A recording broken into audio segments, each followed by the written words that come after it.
My name is Lisa, and this is the story of my one true love. It is a story about hope, patience, waiting, and never giving up on the person your heart chooses. I was 25 years old when I met him. His name was Thomas. I was working at a small library in our town. It was a quiet job that I loved. I spent my days surrounded by books, helping people find stories to read. Thomas came into the library one rainy afternoon in September. He was looking for a book about architecture. He wanted to learn about old buildings and historical designs. I showed him where to find the books he needed. When our eyes met, something happened inside my heart.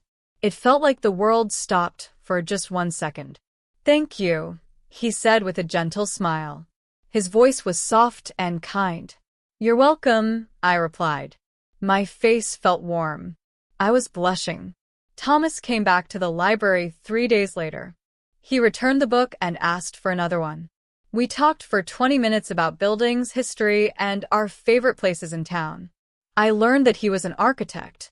He designed houses and small buildings. He had recently moved to our town for a new job. Every week after that, Thomas came to the library. Sometimes he needed books. Sometimes he just came to talk to me. We became friends slowly, naturally. He told me about his dreams. He wanted to design a beautiful house someday, a place where family could make happy memories. I told him about my love for books and stories. I told him I dreamed of writing my own book one day. 6 months passed like this. Thomas and I met every week. We talked about everything, our childhoods, our families, our hopes for the future. I felt comfortable with him in a way I had never felt with anyone before. He listened when I spoke. He remembered small details about my life. He made me laugh. I was falling in love with him. Every time he walked through the library door, my heart beat faster. Every time he smiled at me, I felt warmth spread through my whole body. But I was afraid to tell him how I felt. What if he didn't feel the same way? What if I ruined our friendship? Then one spring evening, everything changed. The library was about to close. Thomas was the last person there. He was sitting at a table, looking at a book, but he seemed nervous.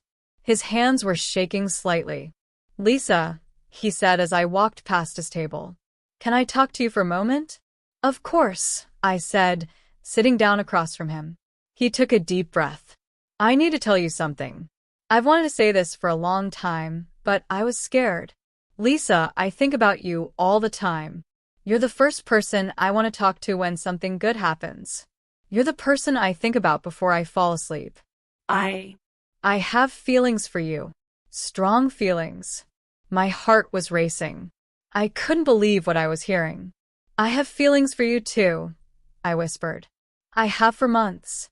Thomas smiled, and it was the most beautiful smile I had ever seen. He reached across the table and took my hand.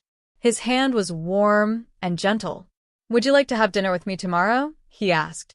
"A real date, not just talking in the library?" "Yes," I said. "I would love that." Our first date was magical. Thomas took me to a small Italian restaurant. We ate pasta and talked for 3 hours. We talked so much that we didn't notice when the restaurant closed. The owner had to politely tell us it was time to leave. Thomas walked me home, and at my door, he kissed me softly. It was my first kiss that truly meant something. After that night, Thomas and I became inseparable. We saw each other every day. We went for walks in the park. We cooked dinner together. We visited museums and art galleries. Every moment with him felt like a gift. 3 months into our relationship, Thomas said something that made my heart sing. "Lisa, I can see a future with you. I can see us building a life together. I know it's still early, but I want you to know I'm serious about us. You're not just someone I'm dating. You're someone I could marry." Those words filled me with so much joy. I felt the same way. Thomas was the one I had been waiting for my whole life.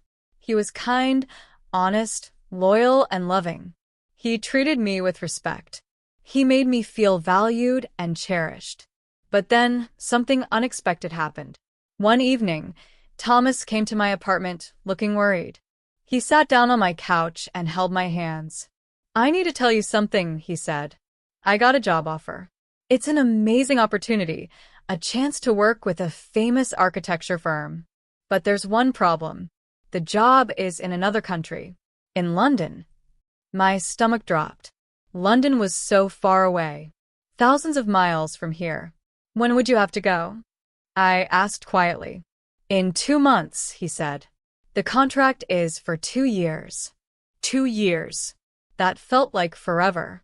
I could see the pain in Thomas's eyes. He didn't want to leave me, but this job was his dream.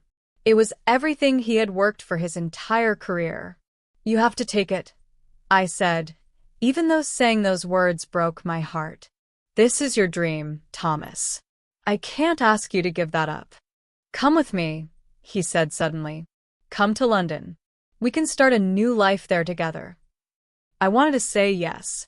I wanted to pack my bags and follow him anywhere. But I couldn't. My mother was sick. She had been diagnosed with a serious illness 6 months ago. She needed me here. I was her only child. I couldn't leave her. I explained this to Thomas with tears in my eyes. He understood. He held me while I cried. "We'll make it work," he promised. "Long distance is hard, but we can do it. I love you, Lisa. I'm not giving up on us." "I love you too," I said. "I'll wait for you, however long it takes." 2 months later, Thomas left for London. Saying goodbye at the airport was one of the hardest things I've ever done. We held each other for a long time. I tried to memorize everything about that moment. The way he smelled, the way his arms felt around me, the sound of his heartbeat. "2 years will pass quickly," he said. "And then I'll come back. I'll come back to you, and we'll get married. I promise."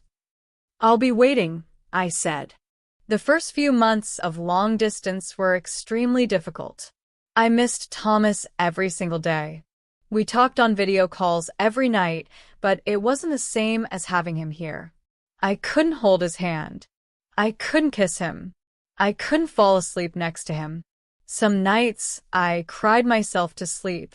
I wondered if we were making a mistake. I wondered if the distance would break us apart. But Thomas never let me lose hope. Every week he sent me letters. Real letters, written by hand on paper. He told me about his days, his projects, his thoughts. He reminded me that he loved me. He reminded me that he was working hard so that when he came back, we could start our life together properly. "I'm saving money," he wrote in one letter. "When I return, I want to buy us a house. A place where we can build our future. A place where, someday, we can raise our children." Those letters kept me going. I kept them all in a box under my bed. On difficult days, I would read them again and find strength. A year passed. My mother's health improved slightly. Thomas's career in London was going very well. He was designing important buildings. His name was becoming known in the architecture world. I was so proud of him, but I was also lonely. My friends started to worry about me. They saw how much I missed Thomas. They saw how I turned down invitations to go out because I wanted to stay home and talk to him on video calls. "Are you sure he's worth waiting for?" my friend Rachel asked one day. 2 years is a long time. What if he meets someone else in London? What if he changes his mind about marriage? Her words planted seeds of doubt in my mind. What if Thomas did meet someone else? What if the distance was too much for him? What if he forgot about me? That night, I asked Thomas about it during our video call. "Do you ever regret choosing this job?" I asked. "Do you ever wish you had stayed here with me?" Thomas looked serious. "Lisa, I miss you every single day. Yes, sometimes I regret leaving. But I know that what I'm doing now is building our future. I'm working hard so that when I come home, I can give you the life you deserve. I can give us the life we deserve together." "But what if you change your mind about us?" I asked quietly. "What if you meet someone else?" "That will never happen," Thomas said firmly.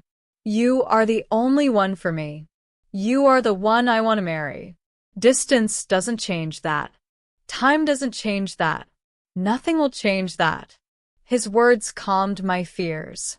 I decided to trust him completely. I decided to keep hoping, keep waiting, keep believing in our love. 18 months into our separation, something wonderful happened. Thomas called me with exciting news. My contract is ending early, he said. The firm offered me a permanent position here, but I told them no. I told them I have someone waiting for me at home. Someone I love more than any job. I'm coming back in 3 months, Lisa. 3 months, and then we'll be together again. I screamed with joy. 3 months. Only 3 months left. After waiting so long, the end was finally in sight. Those last 3 months were the longest and the shortest at the same time. Every day felt like a week. But I was so happy knowing that Thomas was coming back. I started preparing for his return. I looked at apartments we could rent together. I imagined our life after he came home. Finally, the day arrived. I went to the airport to pick him up. I wore a blue dress that he always said he loved. I held a sign with his name on it, even though I knew he would recognize me immediately. When Thomas walked through the arrival gate, I ran to him. He dropped his bags and caught me in his arms. We held each other and cried happy tears. We were finally together again after 18 long months. I missed you so much, he whispered in my ear. I missed you too, I said. I never stopped loving you. Not for one single day. Before we start, we'd love for you to watch the story carefully and, at the end, rate it from 1 to 10 in the comments. Your opinion helps us understand what kind of stories you enjoy and guides us to create even better content for you. That night, Thomas took me to dinner at the same Italian restaurant where we had our first date. We sat at the same table. We ordered the same food. Everything felt like a beautiful circle completing itself. After dinner, Thomas looked nervous. He reached into his pocket and pulled out a small box. My heart stopped. I knew what was inside. Thomas got down on one knee right there in the restaurant. Other people stopped eating to watch us. Lisa, he said, you waited for me. You believed in us when it would have been so easy to give up. You are the strongest, most loving person I know. You are my best friend, my partner, my everything. I want to spend the rest of my life with you. Will you marry me? Tears were streaming down my face. Yes, I said. Yes, yes, 1,000 times yes. Thomas put the ring on my finger. It was beautiful, a simple gold band with a small diamond. Perfect, just like our love. Everyone in the restaurant clapped and cheered for us. I didn't care that people were watching. I was too happy to care about anything except this moment, this man, this love that had survived distance and time. We got married 6 months later. It was a small wedding with our families and closest friends. I wore a white dress. Thomas wore a gray suit. When we said our vows, we both cried. We promised to love each other through good times and bad times. We promised never to give up on each other. The minister said, "You may kiss your bride." Thomas kissed me, and I felt complete. This was the man I had hoped for.